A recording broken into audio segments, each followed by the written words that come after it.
আসসালামু আলাইকুম। যে ফুলগুলি দেখতে পাচ্ছেন এগুলো আপেল ফুল। এই আপেলগুলা সবুজ আপেল, ছোট, ছোট আপেল হয়ে থাকে। এখানে বেশি বড় হয় না এই ছাদ বাগানে এই গাছটিতে, এবং ফুলগুলি দেখতে অনেক সুন্দর লাগে এবং মনোমুগ্ধকর। আমার কাছে অনেক ভালো লাগে। সাদার ভিতর খয়েরি কালারের একটা আর আভা, খুবই সুন্দর লাগে এই ফুলগুলি। ছাদ বাগানের একটি গাছ আছে, সেই গাছে চারিদিকে পাখির কলরব এবং শুনতে পাচ্ছেন, এবং দেখেন ফুলগুলি দেখেও আমাকে মুগ্ধ করেছে। ছাদ বাগানের এই অংশ, এখানে 12 মাসে আমরা 12 মাসে ধরে থাকে।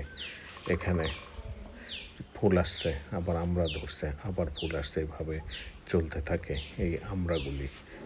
ধন্যবাদ, সবাই ভালো থাকবেন, সবুজের সাথে থাকবেন, সবুজে ছোঁয়া সবাই লাগুক সেই প্রত্যাশা করি।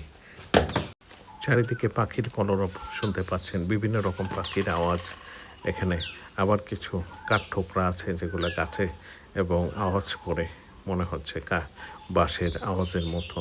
চারিদিকে দেখেন পাখি আর পাখি, পাখির সমাগম, বিভিন্ন রকমের পাখির আওয়াজ শুনতে পাচ্ছেন।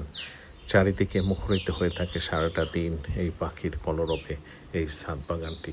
ধন্যবাদ সবাইকে দেখার জন্য, ভালো থাকবেন।